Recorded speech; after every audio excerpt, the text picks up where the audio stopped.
көмекші есімдер. Лексикалық тақырыбымыз талаптыға нұр жауар.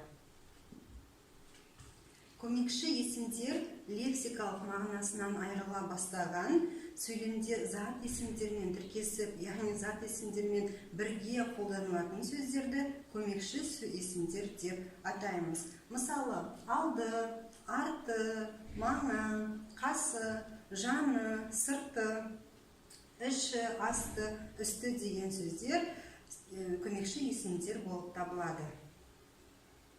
Көмекші есімдер зат есімдермен ілік септігі арқылы байланысады. Яғни зат есімдер ілік септігінде көмекші есім тәуелдік жалғауының үшінші жағында тұрады. Және жаты септігі жалғауы жалғанады. Мысалы, үй зат есім, дің ілік септігінің жалғауы, жан көмекші есім, тәуелдік жалғаудың үшінші жағы, ында жаты септігінің жалғауы. Үйдің жанында.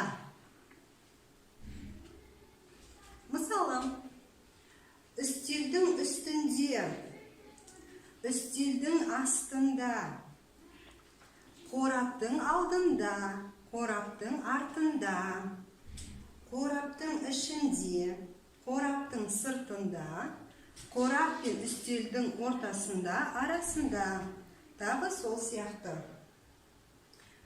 Тағы бір мысал келтіретін болсақ, мысық үйдің алдында отыр. Мысық үйдің төбесінде отыр. Мысық үйдің жанында отыр. Мысық үйшіктің артында отыр. Мысық үйшіктің ішінде отыр. Балалар, мәтінмен жұмыс. Анна сабақтан кейін мектептегі қазақ тілі үйірмесіне қатысады. Үйірмеде олар қазақ тілін терең үйренеді. Ақын жазушылардың шығармаларымен танысады. Анна Мұқағали Мақатаев оқуларына қатысты. Жарыстың алдында ол жақсы дайындалды. Анна ақынның өлеңдерін мәнерлеп оқып, бірінші орын алды. Анна өте талапты, ақылды, ізденімпаз оқушы. Ол түрлі әдеби шығармаларды, әсіресе поэзияны ерекше ұнатады. Анна оқу жылының басында Мұқағали Мақатаев шығармашылығы туралы көп материал жинады. Анна жоба жұмыстары бойынша мектеп оқушыларының қалалық байқауына қатысты.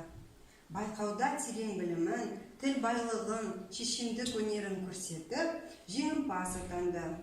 Байқауға қатысушылардың арасынан ол өзіне жақсы достар тапты. Тапсырма. Мәтіннен көмекші есімдер кездесетін сөйлемдерді оқы. Балалар, дұрыс айтасыңдар. Жарыстың алдында. Ол жақсы дайындалды. Анна оқу жылының басында Мұқағали Мақатаев шығармашылығы туралы көп материал жинады. Байқауға қатысушылардың арасынан ол өзіне жақсы достар тапты. Балалар, осымен сабағымыз аяқталды. Сау болыңдар.